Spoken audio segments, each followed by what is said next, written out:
রবীন্দ্রসঙ্গীত পরিবেশন করছে মিতালি।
শুভ্রা যাচ্ছি কবিতা ও আলোচনার জন্য।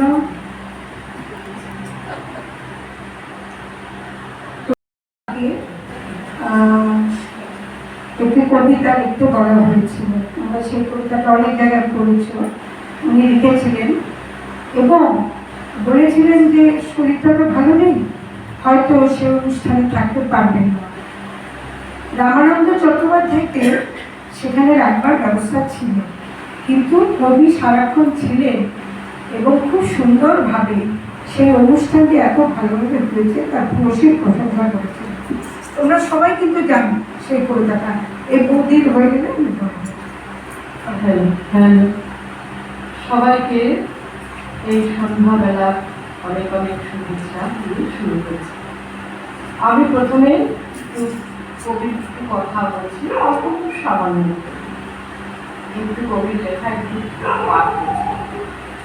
বহিছি হাওয়া উদাল বেগে, আকাশ ঢাকা সজল মেঘে, ধনিয়া ঠিকিকা করিনি কাজ করিনি বেশ, গিয়েছে বেলা বাঁধিনি কেশ, করি তোমার লেখা ওগো আমার কবি, তোমারে আমি জানি নে কবু, তোমার বাণী আপিছে তবু, অলস মনে অজানা তব ছবি, ওগো আমার কবি।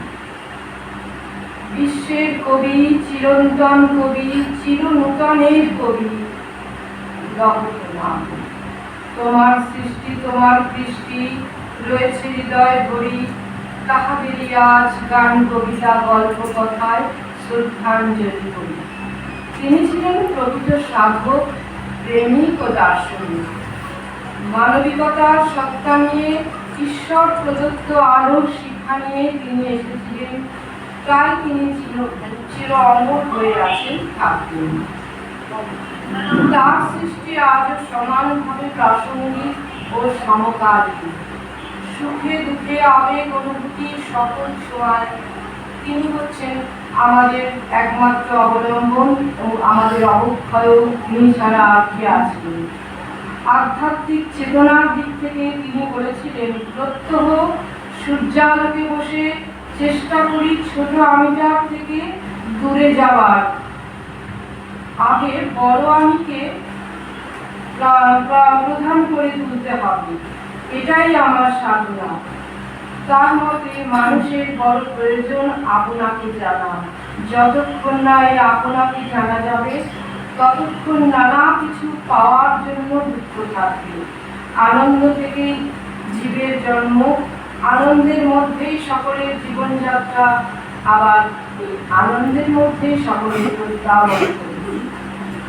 এবার আমি একটু আমার নিজের ছন্দে আসছি, কবিতাটা বলছি।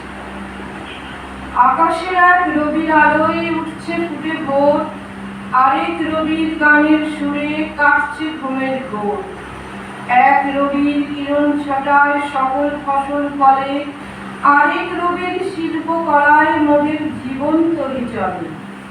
অন্তর্জাল রত্ন আকর সুরের সুধায় ভরা, শত আঘাতেও হয়নি দীর্ণ, অমর সৃষ্টি কাব্যগাথা পেয়েছে বিপুল ধরা। জীবন শুরু প্রভাত বেলায় পাই যে তোমার সুর, জীবন শেষের গান যে তোমার করে সকল দুঃখ দূর। বর্ষে বর্ষে আসবে যেদিন, আসবে 25শে বৈশাখ, তোমার সৃষ্টি সুরের ধারা যেন অনন্তকাল বয়ে যান। আলোক পথের যাত্রী যিনি দেন আলোকের সন্ধান, তাহাদের যেন বরণ করিয়া দিতে পারি সম্মান। যে সোনার তরিটি বেয়ে এসেছিল এই বাংলার ঘরে, আবার কবে ফিরবে তরি এই বাংলায় সোনার ফসল। রবি রশ্মির আলোক ছটা সকল প্রাণের পরে, শ্রাবণের ধারার মতন পড়তে ছড়ে। সুদ্রাবতী, আমি সবসময় বলি যে স্বভাব কবি, অসম্ভব সুন্দর। ও যদি সত্যি সত্যি মানে কবি সম্মেলনে যায়, মানে অসম্ভব ভালো লাগবে সবার। তাহলে রবীন্দ্রনাথের এই যে সর্বতোমুখী প্রতিভা, সেটা কিন্তু ওর কবিতায় ফুটে উঠল। কি সুন্দর লিখেছে না?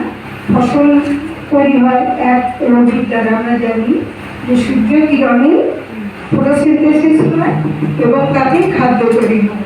আবার আরেক রবি মনের খাদ্য জুগিয়ে গেলেন সারা জীবন, এবং এই 165তম জন্মবর্ষ আমরা তাকে সেই নূতন করেই যেন পাই, চির নূতনেরই যেন দেখা পাই, তাই না?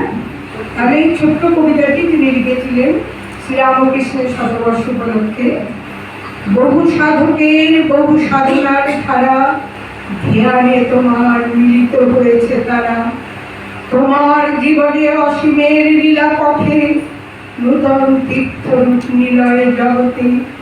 দেশ বিদেশের প্রণাম অনিল টানি, সেথায় আমার প্রমতি দিলে মানি। এবার চলে এসো দীপা। দীপাকে বলেছি, তারপর অনিন্দাদি তুমি রেডি থাকবে। আজকে কারোর মানে টাইটেল ধরছি না, সব নাম ধরে দেবে। ঠাকুমা স্বামীজিকে আমার প্রণাম জানাই। কবিগুরুকে শ্রদ্ধা ও প্রণাম জানিয়ে আমি আমার গান শুরু করছি।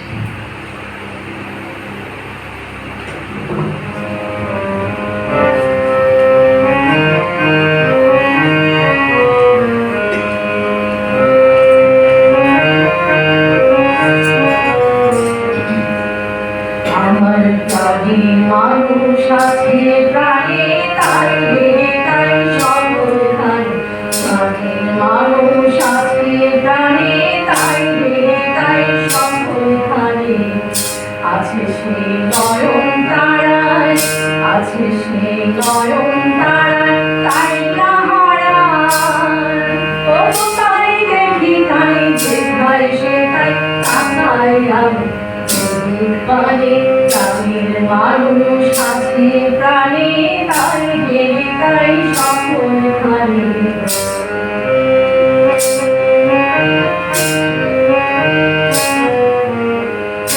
আমি তার মুখের কথা শুনবো বলে গেলাম কোথায় আমি তার মুখের কথা শুনবো বলে গেলাম কোথায় শোনা হলো না এই যে শুনে তাহার বাণী আপনে গানে প্রাণের মানুষ আছে প্রাণে তাই দেহি তাই সকলখানে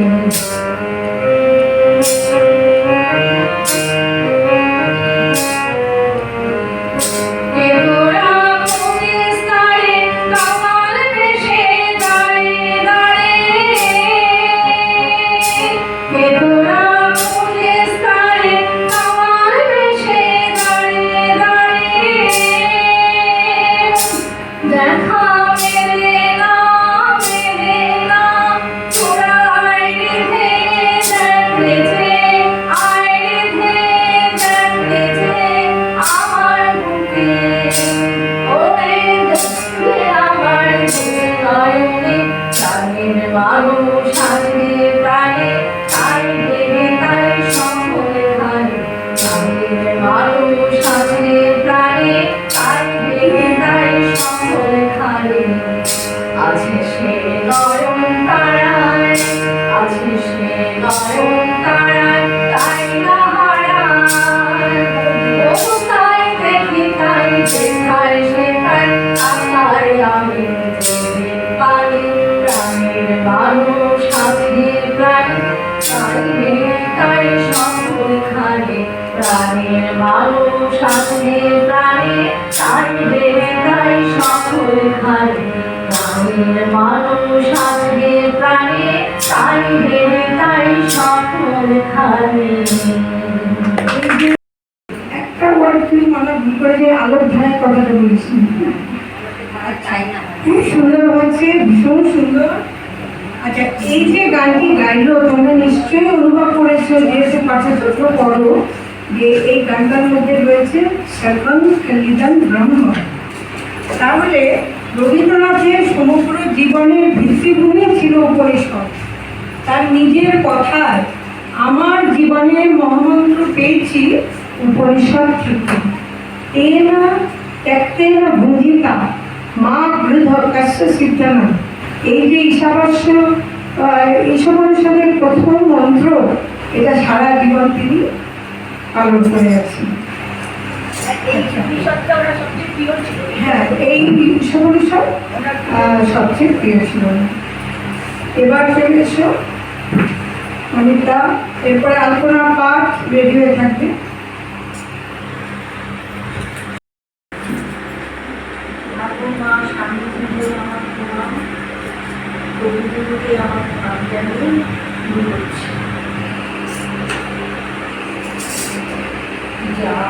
জাগরণে যাইতে পারি আমি ভূতে ঘুমিল হরি কে নীল হরি মোরি মোরি মোরি মোরি জাগরণে যাইতে পারি জান লাগিবে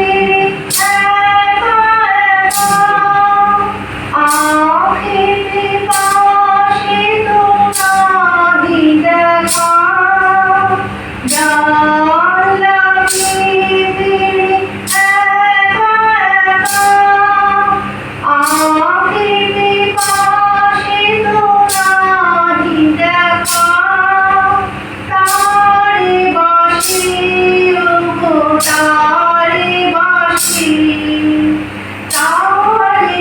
বাঁশি বাজে দিয়া ভরি মরি মরি জাগুরানি যায় মরি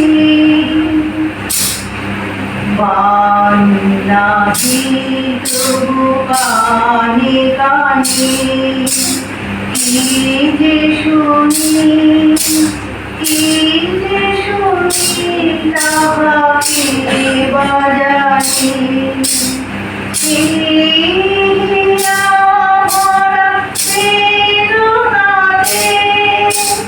বাড়ি ছাড়ো ছাড়ো আখি পাতে